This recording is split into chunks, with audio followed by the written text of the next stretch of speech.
ఇది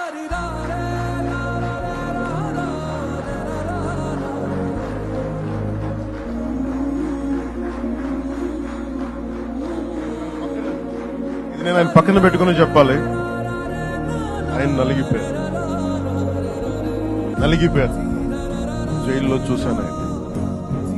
పాపం భువనేశ్వర్ గారి బాధను చూశాను. నేను అనుకున్నాను, అమ్మ మీరు కన్నీళ్ళు పెట్టకండి, మంచి రోజులు వస్తాయని చెప్పిన మంచి రోజులు వచ్చింది.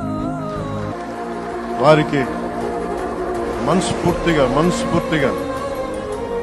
వారికి నా హృదయపూర్వక శుభాకాంక్షలు. మీరు అద్భుతమైన పాలన ఇవ్వాలి అందరికీ మనస్ఫూర్తిగా నేను తెలియజేసుకున్నాను.